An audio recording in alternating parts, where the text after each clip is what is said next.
Patriarch Kirill of Moscow is not a nice person. I don't think he's a terribly good priest, and certainly when I saw him, his cufflinks looked enormous and gold, and reminded me very much of Archbishop Christodoulos in Greece, another person who I found didn't quite live up to the Christian standing of his calling and of his office.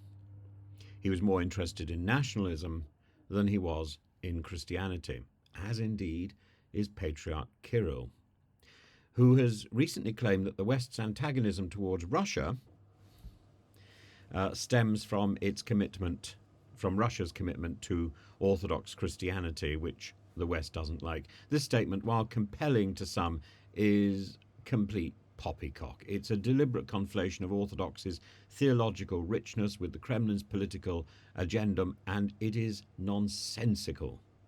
In reality, the Orthodoxy is a central plank of European Christianity, widely embraced in regions far removed from Moscow's orbit, such as Greece, the Balkans, and even across the Atlantic in the United States. Orthodoxy has been integral to European history.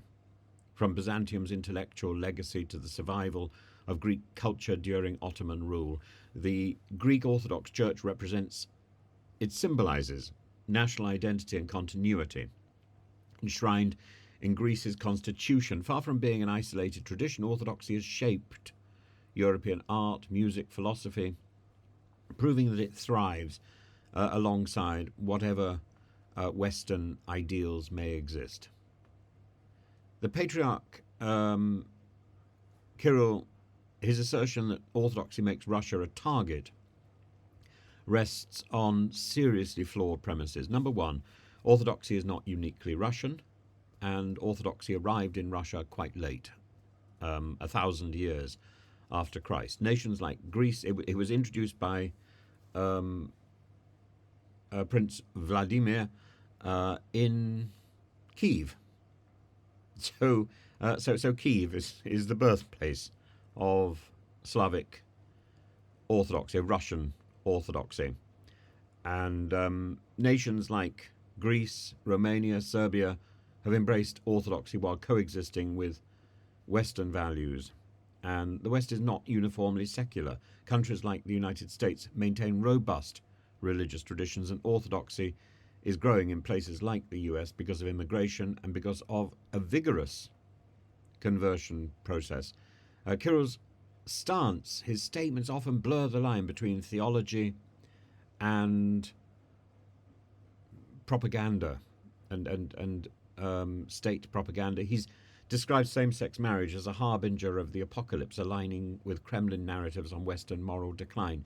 His support for Russia's annexation of Crimea and the war in Ukraine highlights his role as a political actor rather than a purely spiritual leader, which is not that surprising given the probability that he has a KGB background.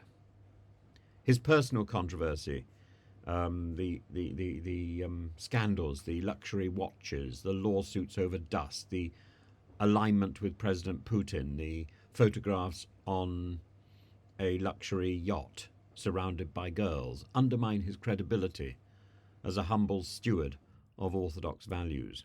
The size of his motorcade, which actually dwarfs the motorcade of Putin. Once or twice, when I was living in Moscow, I was caught, shoved to the side of the road while Patriarch Kirill made his progress down the motorway. The number of cars was staggering. I thought, oh, is that the president? No, it's the Patriarch. Orthodoxy's recent expansion into the United States underscores its universal appeal. Converts are drawn to its liturgical beauty, its deep theological roots, signaling that it transcends cultural and political boundaries. Even in secularized Europe, Orthodox communities from Eastern Europe enrich the religious tapestry of countries like Ireland and Germany, and people from Ireland and Germany convert into that belief. The West's tensions with Russia are political, not theological. Claims that the West targets Russia for its orthodoxy serve as a smokescreen for Moscow's global ambitions. Orthodoxy remains a cherished thread in the fabric of European and global Christianity, uniting diverse nations in faith, culture, tradition, and Patriarch Kirill's divisive rhetoric may resonate in the Kremlin's echo chamber, but it fails to reflect the rich, inclusive, and universal nature of Orthodox Christianity.